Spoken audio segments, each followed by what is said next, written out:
I'm exceptionally pleased to be here in Berlin. I'd like to thank Minister Baerbock and our German allies for hosting this informal meeting of foreign ministers.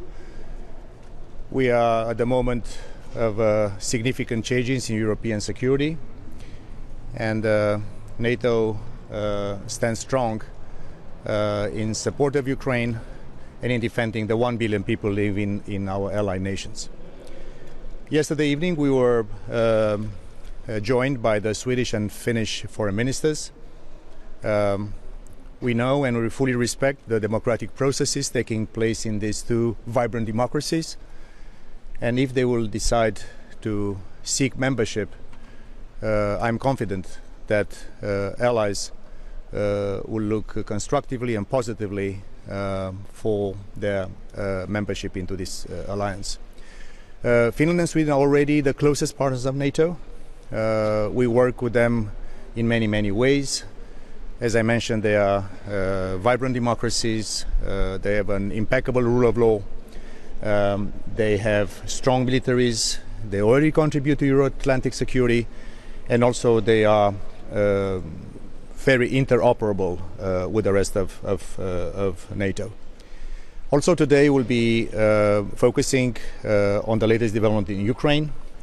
The brutal invasion of Russia is losing momentum, and with the significant support from allies and partners in billions of dollars, in military support, in financial support, humanitarian support, we know that with the bravery of the Ukrainian people and army, and with our help, Ukraine can win this war. We also focus later today on the summit that our leaders will have in Madrid at the end of June. As you know, Secretary General Stoltenberg has proposed the strategic concept that is now under negotiation. And of course, our foreign ministers today in Berlin will give further political guidance in order to make sure that we have a robust, forward-leaning document in Madrid that will indicate again the unity of NATO, the relevance of NATO, and the fact that NATO is adjusting to be future-proof. Again, our deep gratitude to the German host and German allies, and I look forward to continuing our discussion with the ministers at 30. What message do you want to send to Vladimir Putin today, sir? Because obviously the Russians were questioning whether or not there was a alliance before the invasion took place, and it seems to be I would like to congratulate Ukraine for winning the Eurovision contest, and this is not something I'm making in a light way, because we have seen yesterday the immense public support all over Europe and Australia for the bravery of the. Of course, the song was beautiful. It is beautiful.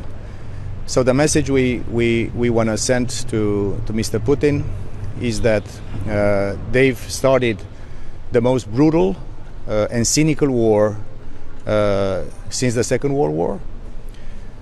That probably he was and still is surprised by the bravery of the Ukrainian people and by the unity of the political West. So I'm saying that we are united, we are strong, we'll continue to help Ukraine in winning this war.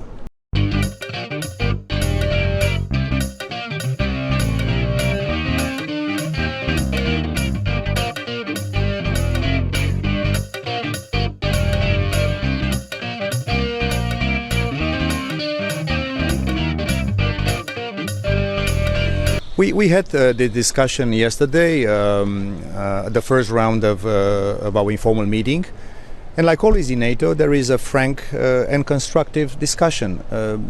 This is something that we always discuss. Turkey is an important ally. They express concerns that are addressed and discussed in between friends and allies, and I'm confident that if these two countries will decide in the next few days, I understand, to seek membership in NATO, that will be being able to welcome them and to find all conditions for consensus to be met.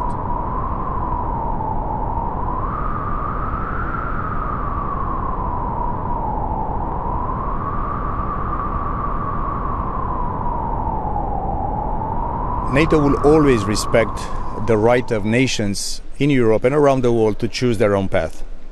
this is not subject to anyone else's veto. It's the discussion about that country and the organization they want to join. Georgia is an enhanced opportunity partner for us. We've been working with them for years and years. And I also know that the leadership of Georgia will be invited at the NATO summit. Open door policy remains sacrosanct for NATO, and I can say that Georgia is a very important partner. The Black Sea is becoming more important. We see the de facto blockade of the Black Sea in an attempt by Russia to suffocate Ukraine's economy and also to create food insecurity in many other parts of the world. I also know that, not in a military way, the Republic of Moldova, Bosnia and Herzegovina, another very important partner of ours. So allies, also European Union, we are looking in ways to make sure that these partners are supported by us in these complex moments.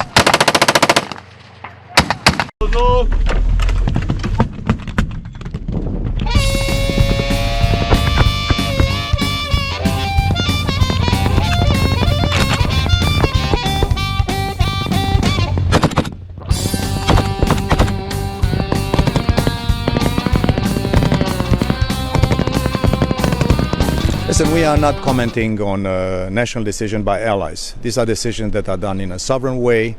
What I can say that the unity of the alliance, especially in the last few months, over time historically, but over this last few months since the invasion by Russia of Ukraine, has been impeccable.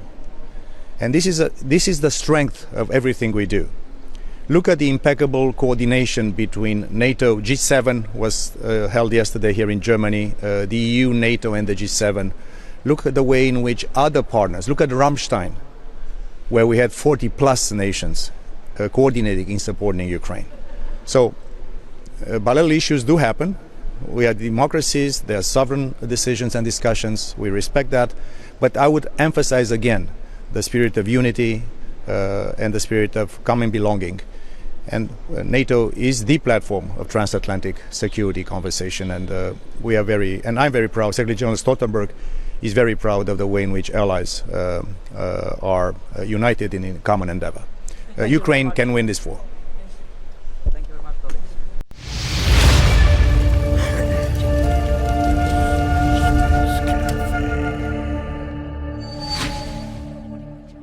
Good morning. Welcome back. And welcome to the second day of our informal ministerial. Let me thank again Minister Baerbock. Thank you so much for hosting us in Berlin for this first of a kind informal meeting of NATO foreign ministers. Ministers met last night with Ministers Haavisto and Linde of Finland and Sweden. Today we will address the ongoing war in Ukraine and our response to President Putin's unjustified attack on a sovereign nation, including our support to Ukraine and our efforts to prevent an escalation of the conflict. Later today, we look forward to the summit in Madrid. Allied leaders will take important decisions when they meet next month, including adopting the next strategic concept, a blueprint for the alliance for the decade to come. I'll now ask Minister Baerbock to deliver her remarks. Please. Thank you, Deputy General. Dear colleagues, I'm delighted to welcome you all again, and especially Tony Blinken this morning. Where is he sitting? There. To Berlin, and I hope you had a good evening yesterday night. As a result of the NATO reform process last year, we will all decided to strengthen our alliance as a forum for political consultations. Today we are taking an important step in this direction. With this new type of meeting, we add an interactive and informal element to NATO's annual calendar. Germany has always supported strengthening NATO politically, and I would like to thank again Secretary General Jens, who unfortunately cannot join us today, for his determination to make this happen, and thank you all, dear colleagues and friends, for taking this leap of faith with us to try to do something new and add so far an unusual element for NATO, and doing something out of the box is maybe not very known for NATO, but in these times, in these horrible times, we all have to reach out of our box and comfort zones, and therefore I thank you a lot, and I think yesterday evening already marked that this is very good also for the trust in our alliance. This will, I hope, and if you allow, I would call it Berlin format, will hope to allow us for a lively discussion as we did yesterday evening, also today, and in the future allow us to strengthen NATO as a political forum. In face of Russia's war of aggression against Ukraine's NATO creed of one for all and all for one is even more important than ever. Our security, our freedom, our values are under threat. But together we will defend them. Our unity remains our greatest strength.